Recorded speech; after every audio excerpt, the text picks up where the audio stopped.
Dear learners, welcome all to the online class of Nauga PM Girls High School.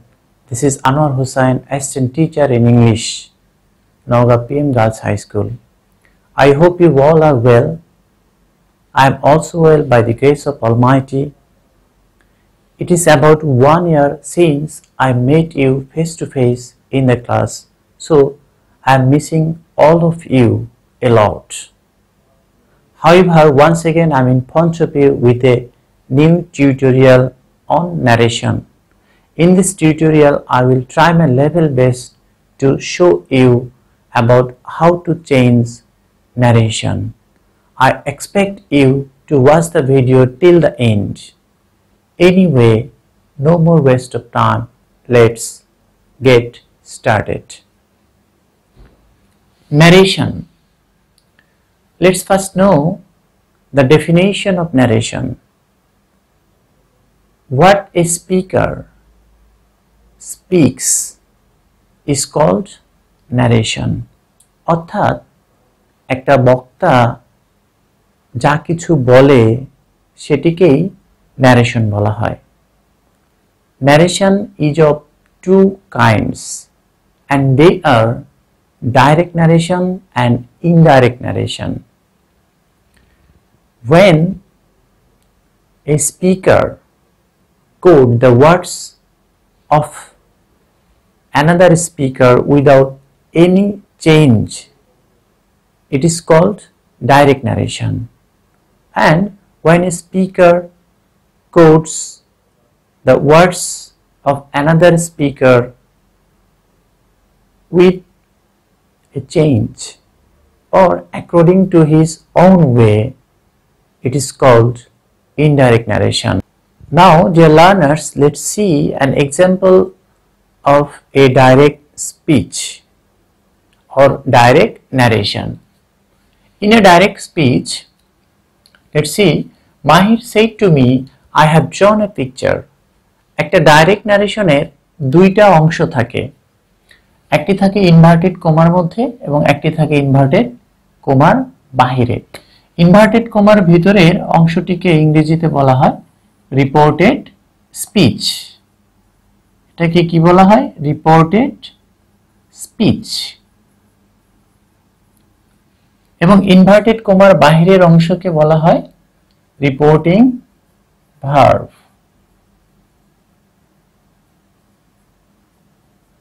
Reporting verb. Reported স্পিচের ভিতরে আবার অনেকগুলো অংশ রয়েছে, যেমন এখানে রিপোর্টেড স্পিচ এর সাবজেক্ট, তারপরে হেল্পিং ভার্ব এবং এখানে মূল ভার্ব রয়েছে। রিপোর্টেড স্পিচের মূল ভার্বের পরে রয়েছে রিপোর্টেড স্পিচের object. This is called object to the reported speech. এবং মাঝখানে রয়েছে রিপোর্টেড স্পিচের ভার্ব। একইভাবে রিপোর্টেড স্পিচের বাহিরে রয়েছে রিপোর্টিং ভার্বের অংশ। এর মধ্যেও আমরা দেখতে পাচ্ছি মাহির এই রিপোর্টিং ভার্বের সাবজেক্ট, এরপরে সেইড রিপোর্টিং ভার্বের রিপোর্টিং ভার্ব এবং এরপরে মি আমরা দেখতে পাচ্ছি যে এটি হচ্ছে রিপোর্টিং ভার্বের অবজেক্ট। এই হলো মোটামুটি একটা ডাইরেক্ট স্পিচ এর অংশ। একটা ডাইরেক্ট স্পিচে মূলত দুটি অংশ থাকে, একটা রিপোর্টেড স্পিচ এবং একটা রিপোর্টিং ভার্ব। রিপোর্টেড স্পিচে আমরা দেখতে পাই যে একটি সাবজেক্ট থাকবে, সেটা সেন্টেন্স অনুযায়ী, এরপরে ভার্ব থাকবে, এরপরে থাকবে অবজেক্ট এবং রিপোর্টিং ভার্ব অংশেও একইভাবে থাকবে রিপোর্টিং ভার্বের সাবজেক্ট, রিপোর্টিং ভার্ব এবং রিপোর্টিং ভার্বের অবজেক্ট। এবার আমরা দেখব একটা ডাইরেক্ট স্পিচকে কিভাবে ইনডাইরেক্ট স্পিচ আর একটা ডাইরেক্ট ন্যারেশনকে কিভাবে ইনডাইরেক্ট ন্যারেশনে রূপান্তর করতে হয়। চলো তাহলে দেখি। আমরা এই ডাইরেক্ট স্পিচকে এখন ইনডাইরেক্ট স্পিচে রূপান্তর করব। Indirect speech or indirect narration. প্রথমে সবার আগে আমাদের যে কাজটি করতে হবে, যে ডাইরেক্ট এই ন্যারেশনটি আমাদের পড়ে ফেলতে হবে এবং পড়ার পরে দুটো জিনিস বের করতে হবে যে এই বাক্যে কে কথা বলছে, কাকে কথা বলছে, অর্থাৎ স্পিকার কে এবং লিসেনার কে। যে বলছে সে স্পিকার এবং যাকে বলা হচ্ছে সে লিসেনার। আমরা দেখতে পাচ্ছি এখানে স্পিকার রয়েছে মাহির এবং যাকে বলা হচ্ছে সেটা হচ্ছে মি, এবং মি হচ্ছে এখানে লিসেনার। আর ইনভার্টেড কোমার মধ্যে যে অংশটুকু রয়েছে এটা হলো স্পিচ। কার স্পিচ? মাহিরের স্পিচ।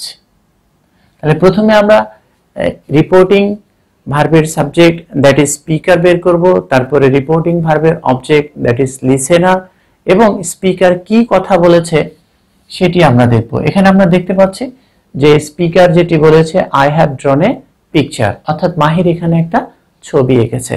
চলো আমরা তাহলে দেখি কিভাবে এই ডাইরেক্ট ন্যারেশনকে ইনডাইরেক্ট ন্যারেশনে রূপান্তর করতে হয়। সর্বপ্রথমে আমাদের যে কাজটি করতে হবে, প্রথমে আমরা রিপোর্টিং ভার্বে যে সাবজেক্টটি রয়েছে সেটি লিখব মাহির। এখানে সেই টু রয়েছে রিপোর্টিং ভার্ব, এবং এই রিপোর্টিং ভার্বটা পরিবর্তনযোগ্য। যদি রিপোর্টিং ভার্বটি পাস্ট টেন্স হয় এবং রিপোর্টেড স্পিচটি অ্যাসার্টিভ সেন্টেন্স হয়, তাহলে আমরা এই সেই টু এর পরিবর্তে এখানে টোল্ড লিখতে পারি অথবা সরাসরি সেই টুও লিখতে পারি। এবং এরপরে ইনভার্টেড কোমা তুলে দিয়ে অ্যাসার্টিভ সেন্টেন্স হওয়ায়, রিপোর্টেড স্পিচটি অ্যাসার্টিভ সেন্টেন্স হয়, ইনভার্টেড কোমা তুলে দিয়ে আমরা এই দ্যাট কনজাংশনটি ব্যবহার করব। এবং তারপরে যথারীতি রিপোর্টেড স্পিচের সাবজেক্ট। এখানে একটা বিষয় লক্ষণীয়, রিপোর্টেড স্পিচের মধ্যে যতগুলি ফার্স্ট পারসন থাকবে, যেমন আই, মি, উই, আওয়ার, আস, মাই, এই সকল ফার্স্ট পারসন যদি আমরা পাই রিপোর্টেড স্পিচের কোথাও, তাহলে সেগুলি ইনডাইরেক্ট ন্যারেশন করার সময় রিপোর্টিং ভার্বে সাবজেক্ট অনুযায়ী পরিবর্তন হবে। অর্থাৎ এখানে আই ফার্স্ট পারসন রিপোর্টিং ভার্বের সাবজেক্ট মাহিরকে ধরে হি হয়ে যাবে।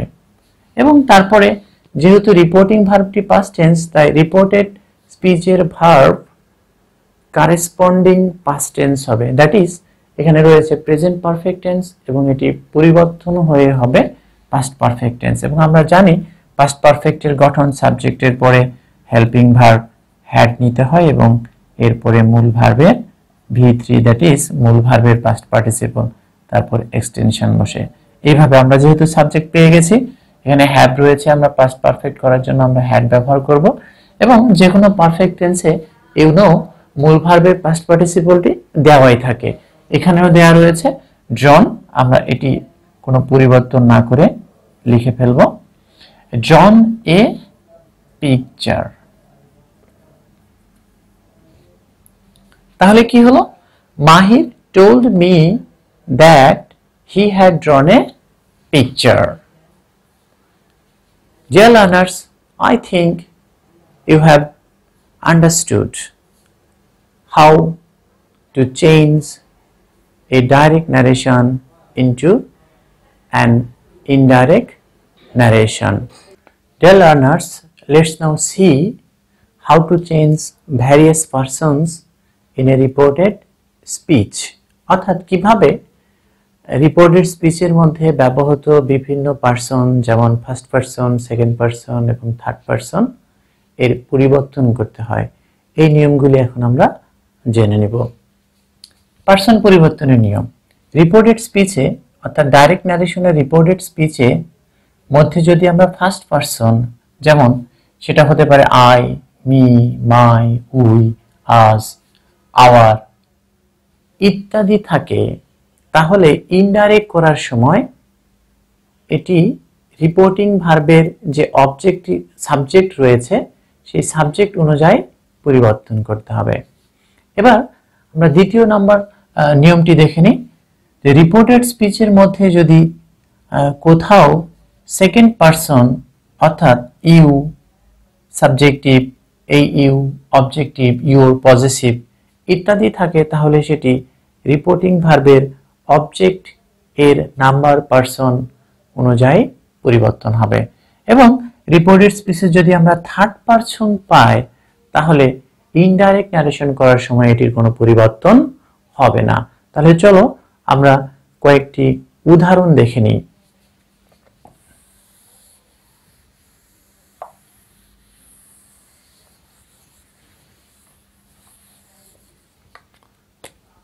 Direct narration. He said to me, I can help you. তোমরা দেখতে পাচ্ছ এখানে রিপোর্টেড স্পিচ রয়েছে, এখানে রিপোর্টিং ভার্বের অংশ। এটাকে আমরা যদি ইনডাইরেক্ট করি তাহলে প্রথমে আমাদের লিখতে হবে রিপোর্টিং ভার্বের সাবজেক্ট, এখানে কি রয়েছে হি। এখন said to এর পরিবর্তে আমরা এখানে said to লিখতে পারি, told ও লিখতে পারি। told রিপোর্টিং ভার্বের অবজেক্ট, ইনভার্টেড কমা উঠে গিয়ে দ্যাট অ্যাসার্টিভ সেন্টেন্স হওয়ার কারণে দ্যাট। এরপরে রিপোর্টেড স্পিচের মধ্যে আমরা দেখতে পাচ্ছি সাবজেক্ট রয়েছে ফার্স্ট পারসন। এটি ফার্স্ট পারসন রিপোর্টিং ভার্বের সাবজেক্ট হি কে ধরে হি অনুযায়ী এখানে পরিবর্তিত হবে এবং হি হয়ে যাবে। আর আমরা জানি যে রিপোর্টিং ভার্ব যদি পাস্ট টেন্স হয় তাহলে রিপোর্টেড স্পিচের ভার্বও করেসপন্ডিং পাস্ট টেন্সে রূপান্তরিত হবে, অর্থাৎ এখানে ক্যান রয়েছে আমরা কুড লিখব। আর আমরা জানি যে can, could, may, might, shall, should, will, would, must এগুলো মডাল অক্সিলারি ভার্ব। তাই এই ভার্বগুলির পরে ডাইরেক্ট ন্যারেশন এবং ইনডাইরেক্ট উভয় ন্যারেশনের ক্ষেত্রেই কোনো পরিবর্তন হবে না মূল ভার্বের, অর্থাৎ এদের পরে মূল ভার্বের প্রেজেন্ট ফর্ম ব্যবহার হয়। হেল্প, এখন এখানে আমরা দেখতে পাচ্ছি ইউ রয়েছে সেকেন্ড পারসন। আমি আগেই বলেছি যে রিপোর্টেড স্পিচে ব্যবহৃত সেকেন্ড পারসন গুলো সর্বদা রিপোর্টিং ভার্বের অবজেক্ট অনুযায়ী পরিবর্তন হবে, অর্থাৎ ইউ এখানে রিপোর্টিং ভার্বের অবজেক্টকে ধরে কি হবে, যেহেতু ইউ অবজেক্টিভ ফর্মে আছে তাই যাকে ধরবে সেটারও অবজেক্টিভ ফর্ম হবে। আশা করি ডিয়ার লার্নার্স তোমরা বুঝতে পেরেছো যে কিভাবে পারসন পরিবর্তন করতে হয়। এবার আমরা আরো একটি উদাহরণ দেখে নিব, direct.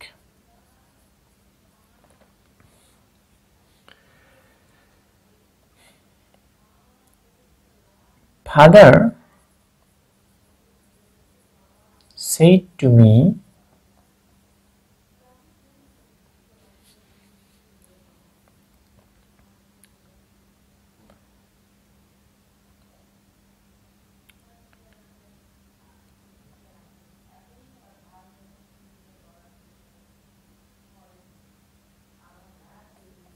he will come tomorrow. Reported speech